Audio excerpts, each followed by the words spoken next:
네, 안녕하세요. 저는 대외경제정책연구원 장영욱 부연구원이라고 합니다. 저는 선진경제실 유럽팀에 소속되어 있고요.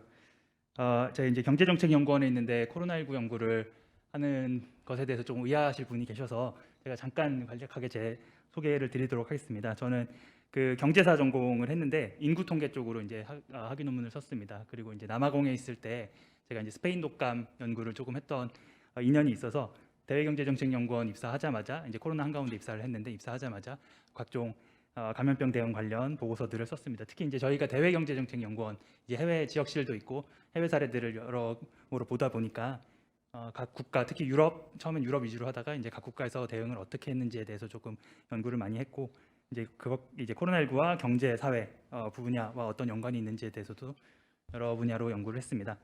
오늘은 이 코로나19 방역 대응에 대해서 사실은 이제 개별 국가들을 세세히 보는 작업들은 오늘 하지 않을 거고 조금 약간 큰 그림을 그리는 이 지표들과 그러니까 이제 그 방역 대응을 측정하는 지표들 그리고 그 성과를 측정하는 지표들을 가지고 어떤 정책들이 왜 발생했는지 이런 것들에 대해서 조금 살펴보려고 합니다.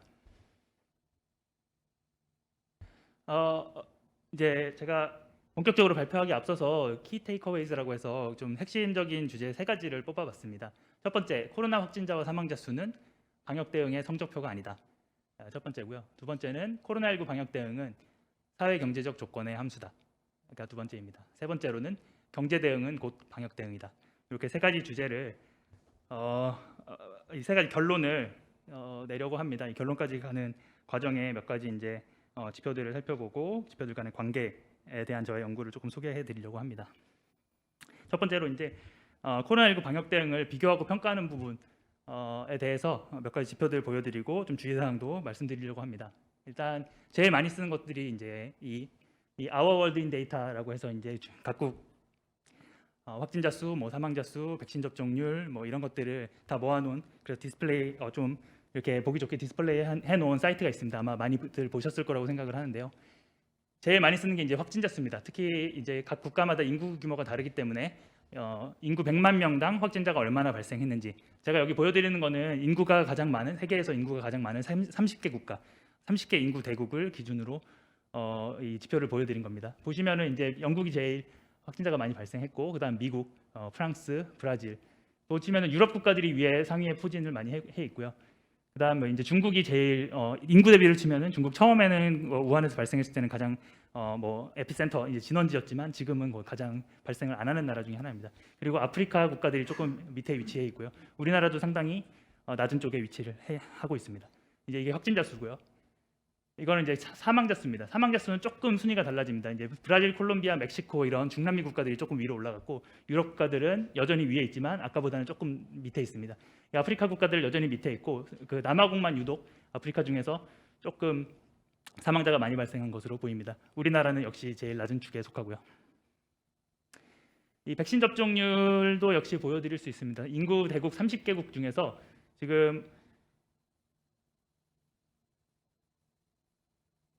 지금 보시면은 중국이 제일 1차 접종 기준으로 보면은 중국이 제일 높고 우리나라가 2위, 뭐 일본이 3위 이렇게 동아시아 국가들이 굉장히 높은 접종률을 보이고 그다음은 유럽, 뭐 이렇게 이제 좀 아프리카에 있는 국가들은 접종률이 굉장히 낮습니다.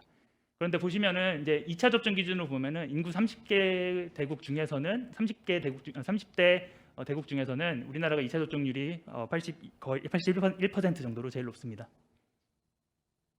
요거 하나는 이제 조금 이따 보여드릴 그것과 연관이 되는데요. 지금 코로나19 확진자 수와 사망자 수는 보통 이제 과소평가되는 경우가 있습니다. 지금 검진을 충분히 하지 않고 죽더라도 그게 이제 코로나19로 인한 사망인지 혹은 다른 사망인지 정확하게 파악을 안 하는 나라들이 있기 때문에 지금 보시면 이제 초과 사망, 그래서 평년 대비 얼마나 이번 그 코로나19가 발생했을 때 평년 대비 얼마나 사망자가 많았는지를 보는 초과 사망 지표를 또 보기도 합니다. 초과 사망 지표를 보면은 아까랑 다르게 유럽 국가들이 좀 가운데로 내려가고 미국이나 뭐 유럽 국가들이 가운데로 내려가고 여기 보시면 위에 중남미 국가들이나 러시아, 뭐 동유럽 국가들 아까 순위에 별로 없었던 나라들이 위로 올라오기도 합니다.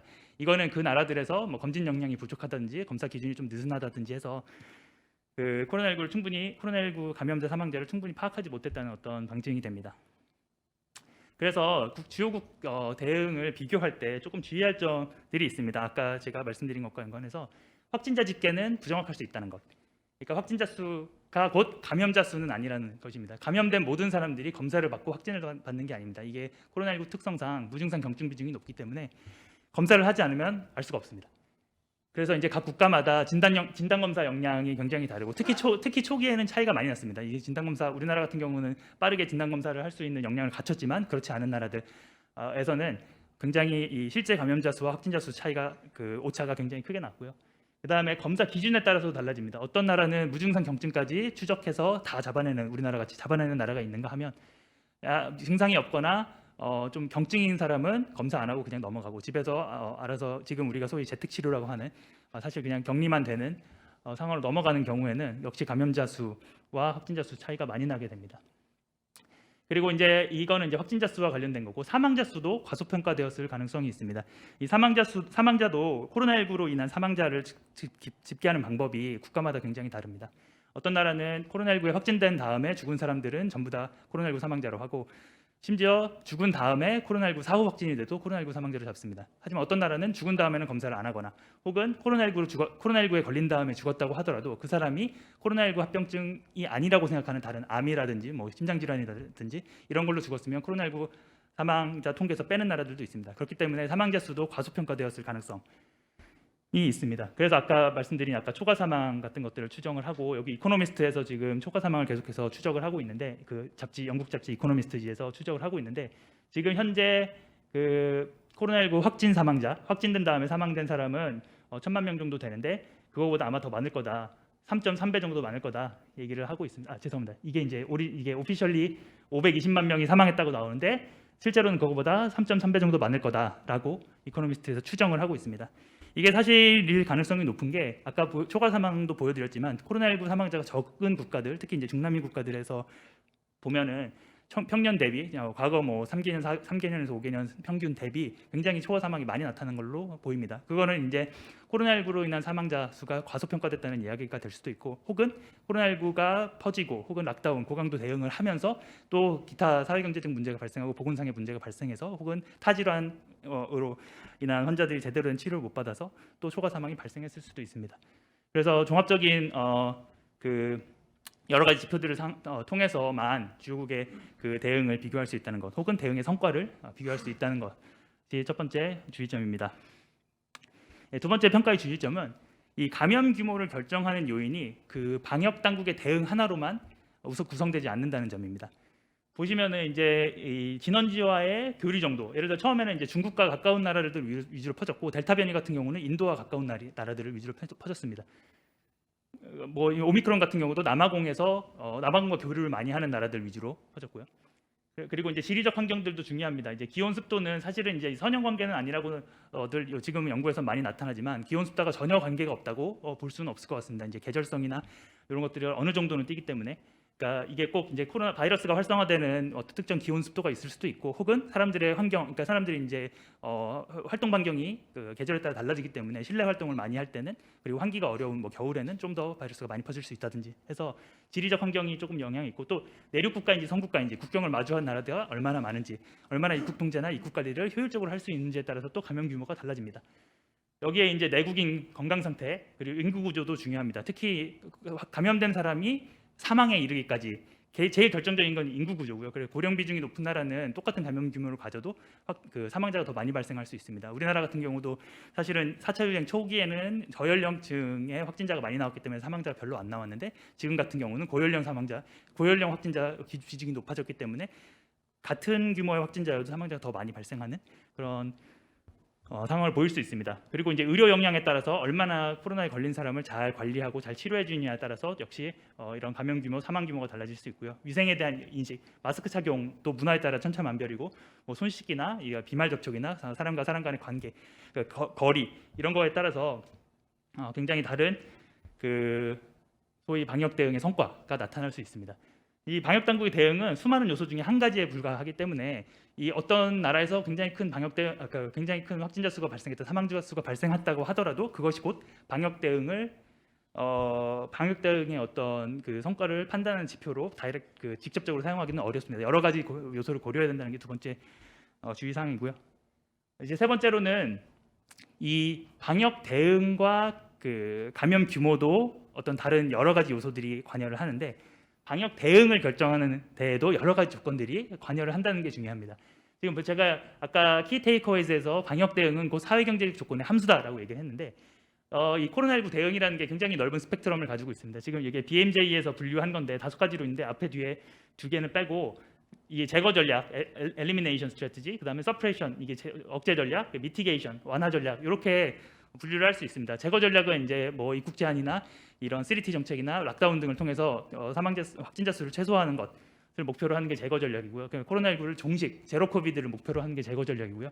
억제 전략도 비슷한데 어느 정도는 허용을 하는 어느 정도 이제 경제 활동이나 이런 것들을 허용하면서 확진자 수를 조금 줄이기 노력하는 게 서프레션이고, 완화 전략은 의료 체계 대응까지는 어쨌든 허용을 한다. 감염이 발생하는 것을 의료 체계 대응 역량까지는 허용을 한다. 그게 넘어가면은 그때 이제 개입을 하겠다라고 말하는 게 완화입니다. 요게 이제 요 사이에서 왔다 갔다 하고, 완화 전략 같은 경우는 초기에 스웨덴이나 영국, 뭐 일본 이런 나라들이 조금 했다가 억제 전략으로 넘어왔고요. 유럽 대부분 나라들은 완화와 억제 사이에서 왔다 갔다 했고, 우리나라 같은 경우는 제거와 억제 사이에서 왔다 갔다 했습니다. 지금 제거 전략을 썼던 나라들은 중국이나 뭐 홍콩, 대만, 뭐 뉴질랜드, 호주 이런 나라들이 있었는데, 그런 나라들도 소위 위드 코로나 이제 방역 체계를 전환하는 이제 억제 전략 또는 완화 전략으로 이제 넘어가는 추세입니다. 뭐 중국이나 홍콩 정도가 제거 전략을 여전히 고수하고 있고요. 그런데 어쨌든 이런 다양한 스펙트럼의 대응이 있는데 그 대응의 구성 요소들, 뭐 외출 금지, 이동 제한, 모임 인원 제한, 재택근무, 생산시설 폐쇄, 휴교, 입국 금지 이런 것들은 각각 사회경제적 비용이 발생을 합니다. 그리고 이 대응 기간이 길어지면 길어질수록 이 비용이 점점 더 커집니다. 그렇기 때문에 이 비용을 감당할 수 있는 국가만이 고강도 정책을 쓸 수 있습니다. 조금 이따가 요거는 경제와 방역 사이의 관계를 보여드릴 때 조금 더 자세히 말씀드리겠습니다. 그래서 그 감염 피해 최소화의 유익, 그 생명을 세이브하는 그 유익과 감염병 대응의 비용, 여러 가지 사회경제적 보건상의 비용들을 비교해서 비용 편익 분석을 해서 방역 대응을 결정하게 됩니다. 근데 이 비용 편익 분석이라는 것은 어떤 정부가 주도적으로 결정할 수 있는 게 아니라 그 국가의 뭐 재정 상태라든지 그 국가의 문화라든지 국가의 사람들이 이 정부 대응을 받아들이는 수용성이라든지 정부에 대한 신뢰라든지 이런 것들이 다 영향을 미치게 됩니다. 그래서 기존에 가지고 있던 사회경제적 문화적 조건이 대응의 어떤 그 강도를 결정을 하고 혹은 대응의 방식을 결정을 하고, 그걸로 인해서 나중에 이제 어떤 방역 성과들, 그러니까 확진자 수나 감염 규모나 사망자 수가 결정이 되게 됩니다. 그렇기 때문에 예를 들어서 중국처럼 제거 전략을 계속해서 고수할 수 있는 어떤 문화적 전통, 정치적 전통이 있으면은 이렇게 할 수 있는 건데, 유럽은 또 그렇지 않습니다. 중국처럼 뭐 입국 제한에서 들어온 사람들을 3주간 격리를 하고 확진자가 몇 명 안 발생했는데 락다운을 하고 이런 것들은 사실 유럽에서 선택할 수 있는 선택지가 아니기 때문에 유럽과 중국을 평면적으로 비교하는 것은 크게 의미가 없습니다. 그래서 각 국가들이 어떤 전략을 선택했는지, 그리고 그 선택한 전략을 얼마나 잘 수행했는지 평가하는 것이 각국의 이 방역 대응을 평가하는 조금 더 정확한 방법입니다. 확진자 수로 줄 세우거나 사망자 수로 줄 세워서 여기는 잘했다 여기는 못했다라고 말하는 것은 사실 정확한 비교는 아닙니다. 이게 약간 일종의 배경 설명이었고요. 그래서 이제 이 정부 대응을 이제 수치적으로 조금 측정을 하면은 이 각국의 정부 대응의 강도라든지 그 대응 전략이라는 것을 조금 더 쉽게 파악을 할 수 있습니다. 그래서 요 지표를 하나 조금 설명을 드리고 넘어가려고 합니다. 이게 옥스퍼드 대학교에서 이 팬데믹 초기부터 계속해서 수집을 했던 정부 대응 그러니까 Government Response Tracker라는 지표입니다. 각국 정부, 주요국 정부의 코로나19 대응 관련 23개 지표를 가중 평균해서 4가지 지수를 생성을 했습니다. 이게 매일매일 업데이트가 되고요. 그래서 보면 23개 지표가 비약물적 중재라고 하는 아까 이제 사회적 거리두기 정책들 8개를 포함을 했고요. 그다음에 경제 정책 4가지 포함했고, 그다음에 방역 의료 대응, 뭐 마스크 착용이라든지 그 컨택트 트레이싱, 그 이제 추적 격리라든지 뭐 테스트 검사라든지 이런 방역 의료 대응에 대한 지표 8가지를 또 선정을 했습니다. 그리고 나머지 3개 백신 관련한 정책도 3가지를 선택을 해서 이 23개 지표를 조합을 해서 4가지 지수를 만들어냈습니다. 첫 번째가 이제 종합정부 대응 지수라고 해서 여러 가지 이제 거의 대부분의 지표들을 포함한 것. 그 다음에 이 감염 통제 및 보건 정책 지수 따로 있고, 엄격성 지수 있고, 경제 지원 지수가 있습니다. 제가 좀 주목하는 것은 이 엄격성 지수입니다. 엄격성 지수가 초기부터 요 이제 C1에서 C8까지 사회적 거리두기 지표들을 사용했고, 또 보건 정책 중에서 하나 이 캠페인을 사용을 해서 만들어낸 지표입니다. 여기 이제 그 C1에서 C8에 포함되는 것들이 이런 것들입니다. 엄격성 지수를 구성하는 8개 지표 중에서 이제 휴교, 재택근무, 행사금지, 모임인원 제한, 대중교통 폐쇄, 외출 금지, 국내 여행 제한, 국제 여행 제한까지 해서 거기다가 이제 보건 정책 그 캠페인까지 합해서 그 엄격성 지수가 구성이 됩니다. 그래서 0에서 3까지 강도에 따라서 혹은 0에서 4까지 2까지 그 대응의 강도를 측정을 한 다음에 8개를 가중평균해서 엄격성 지수를 만들어냈습니다. 요 Our World in Data에서 요거를 이제 조금 비주얼라이즈를 했는데 좀 더 보기 쉽게 해줬는데 요 각국이 그 팬데믹 초기부터 어떻게 이제 변화를 했는지 이렇게 나오고요. 지금 이렇게는 잘 안 보이니까 제가 작년 4월과 이게 11월입니다. 제가 여기 빠졌는데 11월입니다. 올 11월. 작년 4월 같은 경우는 뉴질랜드 굉장히 강한 고강도 통제를 했고 영국이나 유럽 국가들도 대부분 그렇겠습니다. 우리나라도 락다운은 안 했지만 컨택트 트레이싱 같은 거를 굉장히 적극적으로 하고 외출 자제를 굉장히 강력하게 요청하면서 강력하게 했고요. 지금 보시면 스웨덴이 조금 낮고 일본이 좀 낮았습니다. 대만 같은 경우는 그 입국 제한은 굉장히 엄격하게 했는데 기본적으로 유행 규모 자체가 작았기 때문에 그 국내에서는 굉장히 조금 자유로운 편이었습니다. 2011년 11월에 보면은 올해 11월 그 소위 위드 코로나 혹은 단기적 일상 회복들이 주요국에서 시행되면서 많이 낮아졌습니다. 많이 낮아졌고요. 우리나라도 굉장히 낮은 편이었고요. 여전히 고수하는 뭐 뉴질랜드랑 중국 정도가 여전히 굉장히 고강도 정책을 유지를 하고 있습니다. 정부 대응 지표를 가지고 이제 경제에 미치는 영향 혹은 경제가 방역에 미치는 영향 두 가지를 조금 살펴보려고 합니다. 강력한 방역은 경제를 악화시키는가? 이거 사실은 팬데믹 초기부터 계속해서 나왔던 질문인데 단기적으로는 맞습니다. 단기적으로는 제가 한 47개 정도 주요국 47개들 뽑아서 엄격성 지수가 높을수록 경제 성장률이 타격을 많이 받았는지를 측정을 했습니다. 보시면은 경제 성장률이 높을수록 경제 성장 이제 경제 피해가 더 큰 걸로 나타납니다. 마이너스로 더 많이 내려가는 걸로 나타납니다. 뭐 당연하겠죠. 생산 시설이 닫히고 사람들이 소비를 안 하고 뭐 집에만 있으니까 생산 및 소비 활동이 일어나지 않으니까 수출도 원활하지 않으니까 경제 성장률이 타격을 받습니다. 그런데 이거는 이제 실제 코로나19 사망자 수를 X축에 놨을 때는 별로 상관이 없습니다. 그러니까 코로나19 성과 어떤 대응의 성과랑 상관없이 대응을 강력하게 하면 고강도 대응을 하면 할수록 경제가 피해를 많이 입는다는 뜻입니다.